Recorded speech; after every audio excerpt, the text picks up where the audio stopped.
to Libertarian Counterpoint. I am your host, James Just, and with me is your favorite author and mine, Mr. John Cameron. You know, John, it's tumultuous times around the world, shall we say, and Germany and France are both experiencing significant political turmoil. I'm shocked by that. The German government,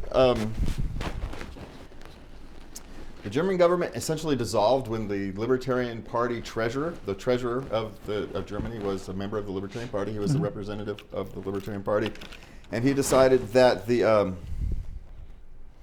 budget they were trying to pass was not really a valid budget, and so he refused to go along with it, and he resigned, which of course meant that the whole party pulled out of the coalition, and essentially the German government has collapsed. They've got to do a vote of no confidence, and now they have to do snap elections, and so Germany's in trouble. They're the second year of a recession over there back in Germany. So we don't talk much about European politics here in the United States, but they talk about us. I'll tell you that. But with so much going on in that part of the world, maybe we should, because there is a tide, as we'll kind of discuss through the first half of the show. There's a tide turning worldwide, not just in the United States, not just in Europe. The tide is turning worldwide. So, what do you think about these? So, what do you think about Germany? We'll start with Germany, John. Well, Germany is interesting in that they have some rules that I wish we had, and they have rules about how much debt they can have. And the new budget would have either had to increase taxes drastically, cut welfare spending, what they call welfare, assume more debt. And so because of the rules of their country, bless them, I wish we had it, a balanced budget, constitutional amendment to balance a budget would be the best thing that ever happened to this country. The guy literally couldn't do legally what they wanted him to do, and that's why he resigned. And that's a great thing. And what's going on in Germany and France and every other country in the EU is the reporting we get here. When they do report it, they talk about the hard right, and some of them are hard right, but they don't talk about, in essence, the EU itself. You think it's run out of Germany, but all the administrative rules that make everybody crazy come out of Belgium, and it's like Belgium is being run the way California is. Ludicrous rules about farming. They're telling people to take farmland out because cows pass wind.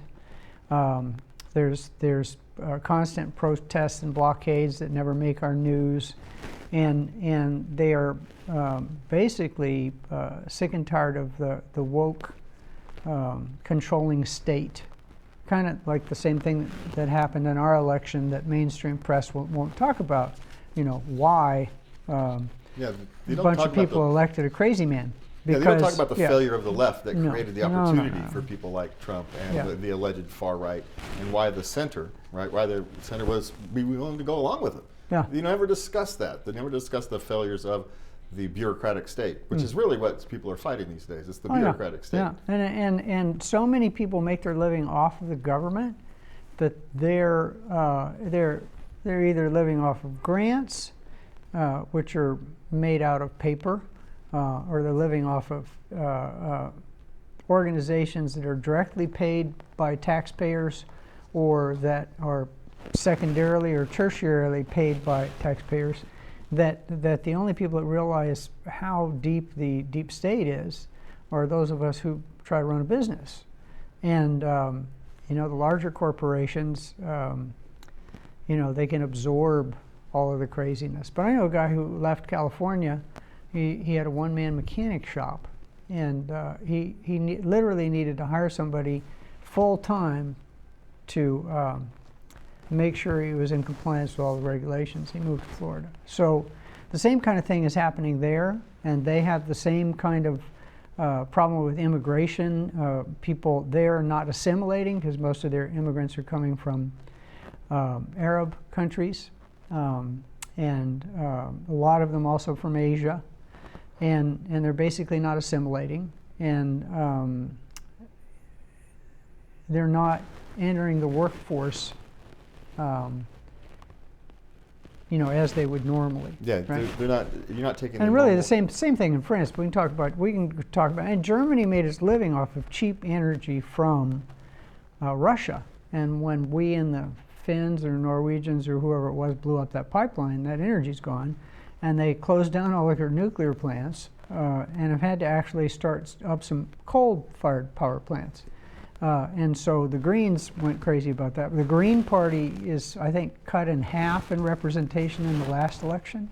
And now that they've dissolved basically the government and have to elect again, the projections are that what they call the far right, some of them are far right, admittedly, just like in our Republican, not the cream, the crazies rise to the top, same thing there. But people are tired of people in the country who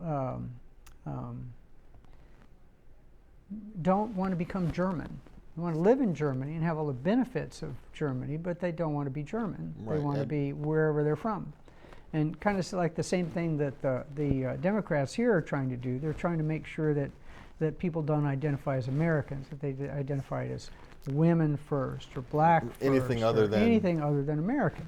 Yeah. And it's a concerted effort, and it was a concerted effort there, but it's failing. So, yeah, and France is having the same issues. I guess in France, though, you got Macron is still there for another 4 years, essentially. But the prime minister, Macron's the president. The prime minister was ousted from that position. The prime minister was given a vote of no confidence, which essentially means he's got booted out immediately. Well, he got booted out immediately, and so. And so since he got booted out immediately, they have to go down through and go through the whole process of the parliamentary procedures, which is complicated, right? This is one of the things I have an issue with parliamentary Apparently procedures. all that talking I was doing, they weren't hearing, so I don't know. Anyway. Hopefully we'll fix it in post, John. I think it's fixed now. So yeah, it's the process of having to go through and reform a government is essentially what they're having to do, simply because the parliament lost confidence in the prime minister, which was essentially he was appointed, right? He had no political process. There was he was appointed by Macron. They picked people. Yeah, right? so they're going to have to go through another snap election. Like the Democratic Party did. They picked people. Yeah. This is Macron's fault for having that snap election thing, a year ago? Yeah. Yeah. He thought he was going to win, and he ended up getting slapped back to reality. Slapped around. Yeah. So now they've kind of formed. He had to ask the Donald to pretty please come and even though he's not head of state, to the reopening of Notre Dame. So Notre Dame, never mind. I'm not going to pick on people. It's a big cathedral in Paris. But John, this isn't happening just here. We're going to go ahead and move on. I think we've kicked this one to the bone. We're going to move on to Europe. This is not just Europe. It's right. Africa is having the same issues. In Namibia, the ruling party in Namibia, they've been there for like 30 years. They've been the ruling party for 30 years. They just had their lowest vote total ever. It was like 57%. Mm-hmm. And a lot of the oppositions are saying there was some shenanigans. So they did it. They pulled a Venezuela? Yeah, in the elections. Now, they still would have had probably a majority, but it would have been like 51. Unlike Venezuela. Yeah.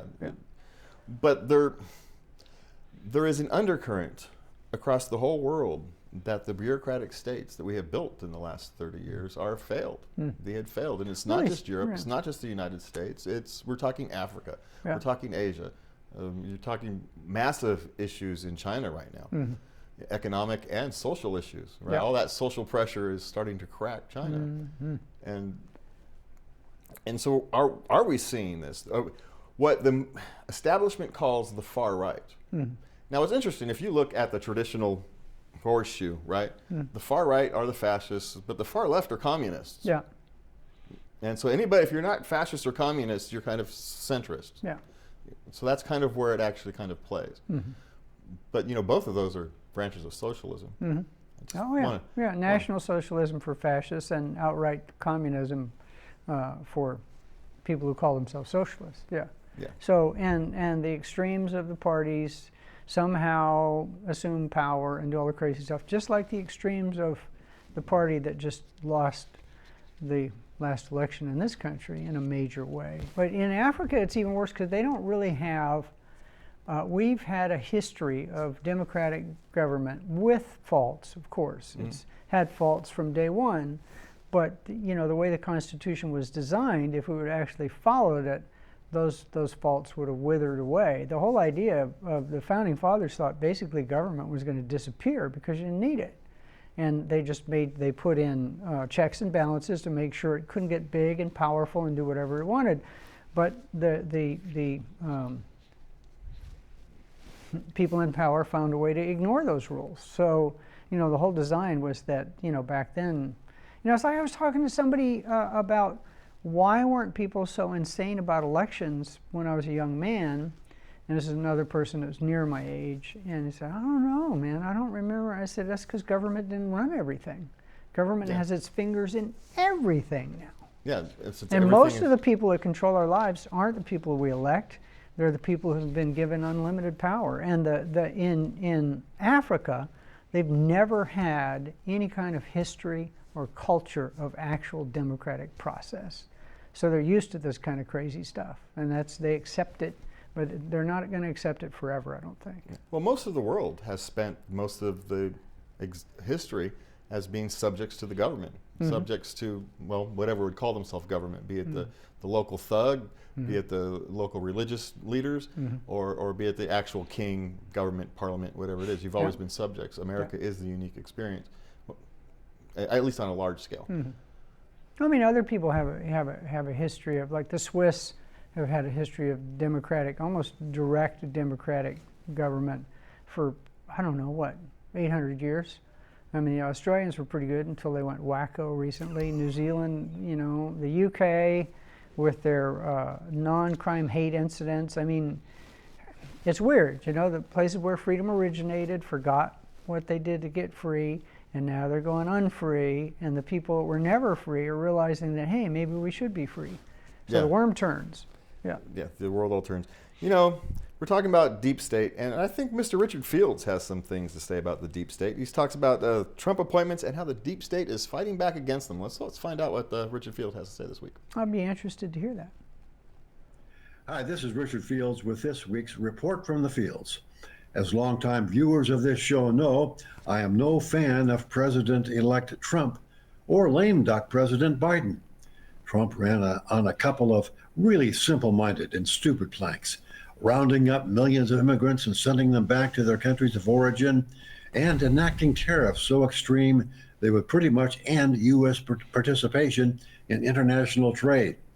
And to the extent they didn't do that, they would effectively be a national sales tax on top of the income tax and inflation, which functions as a tax. But he is doing a couple of things right. He's not appointing members of the deep state who destroyed his first term from within. He's appointing avowed deep state destroyers like Tulsi Gabbard to Director of National Intelligence and Kash Patel as FBI Director. But his most inspired move is to appoint quasi-libertarians Elon Musk and Vivek Ramaswamy to the Department of Governmental Efficiency, or DOGE. And DOGE isn't even a real government agency. Their mission is to find regulations of little utility that can be rolled back or eliminated by executive order or by congressional action, and then fire all the regulators that enforce those now non-existent regulations. The Supreme Court getting rid of Chevron deference, where the regulators were all assumed to be experts who must be deferred to, will actually put this effort in the realm of the possible. Unlike the Grace Commission under Reagan, which made lots of good recommendations, which were largely ignored. Both Trump and Musk have been talking to Argentina's Javier Milei, who has been successfully taking a chainsaw to Argentina's bureaucratic class for over a year now. But the deep state and the administrative state are fighting back. They're trying to get as many judges confirmed as they can, while the Democrats still control the Senate. They're sending every missile, tank, artillery shell, and bullet they can scrounge up to Ukraine before Trump takes office. They're signing contracts right and left to put boondoggles in place under the terms of the Inflation Reduction Act so that Trump will be contractually bound to spend the money. And by the way, the Inflation Reduction Act has absolutely nothing to do with inflation. It's mostly a framework for spending stupendous amounts of money on green energy projects of dubious utility. During the last few weeks of Trump's first term, he issued an executive order creating Schedule F federal employees who would be exempt from civil service job protections. Biden rescinded it. Putting it back in place could take a long time. Even some states are getting involved. California Governor Newsom has convened a special session of the state legislature to authorize a $25 million legal defense fund, probably to defend against the loss of federal funds coming to California, courtesy of Biden and the Democrats. Will Doji have an impact on wasteful federal spending, even say the $2 trillion a year that Musk is projecting, or will the empire successfully strike back? We'll be watching from the cheap seats. I'm Richard Fields, and that's this week's Report from the Fields. See you again next week. Well, you know that the deep state was going to fight back because that's what they do. They protect their turf, and they're very good at protecting their turf. So we shall see what happens. Like I said, I'm skeptical of the endeavor. I hope I'm completely wrong, but I'm skeptical that they're going to accomplish much. I watched a great interview, and I'm trying to remember, on The Spectator, and I wish I'd have sent it to you. The guy that was being interviewed is an award-winning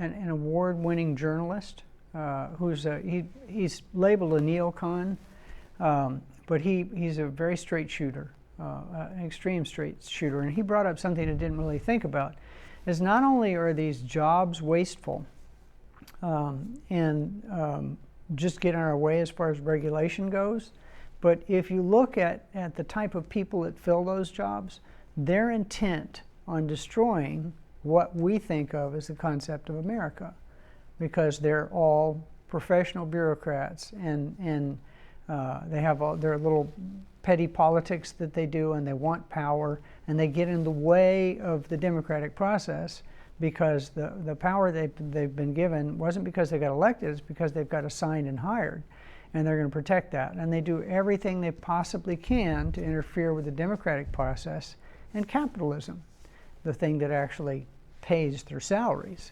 So I didn't even think it through like that. But it's not just their paychecks, it's what they do while they're at work. And it's what the function of each of those organizations is. Yeah, they're leeches off the production of everybody else. Yeah. In more than one way. You either take or make, and they take. Yeah. So we're going to move on because we got like less than 10 minutes to cover the rest of these, and we want to get through as many as possible. Donald Trump and Javier Milei are worlds apart on austerity, or are they? So the question is, how different are they? I mean, Javier Milei literally took a chainsaw, right, to the bureaucratic state. Because the bureaucratic state was absolutely strangling Argentina. It was just strangling to literal death. They stole everybody's pensions. I didn't realize that, but they basically confiscated everybody's pensions a while back. Yeah, to give to Venezuela. Yeah, to give to the government, to give to government employees, which is essentially what Biden is trying to do, walking out the door, and that's what Doge is theoretically, trying to prevent. Ending things like the Department of Education. Each state has their own Department of Education. You don't actually need a federal one. There's no need for it. They say that so we actually send articles and do research before the shows, folks. Although sometimes it doesn't sound like it. And you sent a great article about the nonsense justification people are using for closing down the NEA.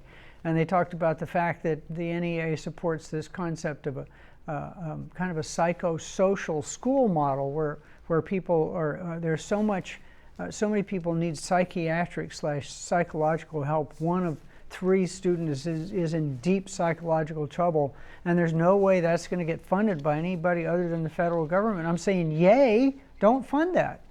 There are school sociologists now. Yes. What do schools need a sociologist for?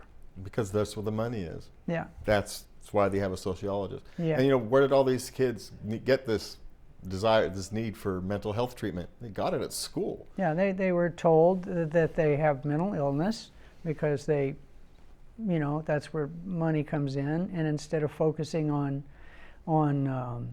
and I would say, you know, it's almost a plot, but I hate to talk about plots, that, you know, if you tell people that they're helpless and they need help enough times, whether it's helpless because of their shattered family or because of their belief in some crazy thing like Jesus or you know, whatever it is, that eventually if they get that message over and over again, they're going to believe they're helpless and they're going to look to somebody's guidance. And who will that be? Government. So, you know, our schools are a mess. I mean, we spend like... Yeah, well, John, the greatest coaches in history, they didn't build a team up by telling them they're victims. No. They built them up by telling them you can do this. Yeah. Even when they are playing the victims, it's you can overcome this. Yeah. Right? When it's us against the world, it's you can overcome the world being against you. It's not that the world is against you, just lay down and it's okay, we'll take care of you. Right? That's what it is. All right, we've got to move on, John. The experts are claiming the informal economy is bad for business, consumers, and society. So essentially you bartering for goods and services with your neighbor, they're trying to say is bad for the economy. What it's bad for is the bureaucrats and the tax collector. That's who it's really bad for. It's not bad for you. It's not bad for me. It's not bad for society. It's bad for the tax collector and the bureaucrat who wants to control everything. Am I wrong? No, you're not wrong. You're right. And I think the article I looked at that you sent was from the UK. And if it was from Canada, it would be, you know, even more forceful in supporting your ideas. In Canada, a couple making $135,000 a year ends up with about $60,000 after taxes. And so when you throw the regulatory state on top of that and all the other things that prevent people from doing business, no wonder they want to get around the rules and not pay those taxes or not follow the rules, and they would rather have you do the cash deal and all the rest of that. And the argument is that, you know, oh, cash business is bad business. You know what, folks? You don't do business with somebody because they have a license or regulation. You do business with somebody because one of your friends said they do good business. You don't need people in the government tell you to do. No, I mean, and just think of all the legal businesses that have terrible business practices, right? Your license means nothing. It really does. And that's the thing. It's a big sign. Like piracy is a sign of market failure. Well, this is a sign of market failure. People are going around your market because it's failed. It doesn't suit them. It doesn't serve them, so they go around it. Yeah. Yeah. And rather than listen to that, they sit there and whine and cry and moan and I need my tax money. So do we have time for the nuke? Can we jump to that? Yeah, I'll get you, John. This one only a minute. All right. 2 weeks ago there was a football game. Michigan and Ohio State. Michigan won in a big, huge upset, and decided to plant their flag on the middle of the football field, right on the Ohio State logo. Yeah. And as young men will do, defend their turf. There was a big brouhaha and a fight, and they had to have pepper spray, which is pretty far. If you have to get pepper spray out and to get these football players separated from each other. Well, they're kind of big. The only other thing to be would to shoot them, and you don't want to do that. And it wasn't the only one, right? There was a couple ones, but the media is what I was going to talk about. How the media overreacted to this, right? They're calling it hate and whatnot. This is just a bunch of young men who went out there and had a big, huge rivalry game. Both teams laid everything out on the field, and they overreacted to a celebration that shouldn't have happened on the center field. There's no there. Why are we writing stories about it? Oh, just to distract us from the real problems. Pretty much, you know, all these things are shiny objects that are being flashed in front of our eyes, or just distract us from, you know, thinking about the horrors that we bring up that other people are trying to do to us. It's that simple. Are they distracting us from the problem that nuclear air prevents air pollution and saving lives? Nuclear power? Well, no, this is how crazy it is. We went crazy against nuclear power because of a bad movie that was technically wrong called China Syndrome. China Syndrome, yeah. And also because Ralph Nader probably got paid by the oil companies, and we stopped building nuclear power plants. Here's an interesting fact, folks. People did a study about the quality of air in the United States if we would, because nobody dies from nuclear energy, and the numbers are out there, just look them up. It's actually the cleanest form of power we have because it's contained. If we would have kept building nuclear power plants like we had planned in this country in 1987, we would have prevented enough air pollution to save, you ready for this? 2 million American lives. 2 million lives, because we decided that nuclear power was bad. And that's without even recycling nuclear waste. And hey, I like eagles. Those wind farms that we like so much, just one of them in California killed 1,000 golden eagles. They'd all be alive right now too. And we wouldn't have those ugly turbine things spinning in everybody's field. But it's crazy how technology that would have saved us from doing all these other lunatic things we're doing could have also saved 2 million lives. Yeah. And, you know, John, I want to end the show here tonight as we approach the holidays, Christmas, the New Year. You know, there was an article, and there was a letter to the editor, actually, and it was the grim data on family estrangement since really COVID, Trump, the whole 9 yards, based upon political reasons, right? Mm-hmm. Fundamentally. And politics are tearing our family apart, which means they're tearing our communities apart. Mm-hmm. You know, if you're willing to toss away those closest to you because they have a different view on political solutions to our problems, you're not the good person. Mm-hmm. You're the person who needs to spend some time in the mirror. Mm-hmm. You're not so many of us think that we are the better angels of human nature. And the reality is very few of us are. I'm not, and I know John, you know, we like to think of ourselves, we try to be the best human beings we can be, and that's all we can do. But I think that starts with those closest to you. Mm-hmm. That starts with your family. That starts with your friends. That starts with your neighbors. You know, as I was talking on my other podcast this weekend. You know, the true first responder isn't the police. It's not the firemen.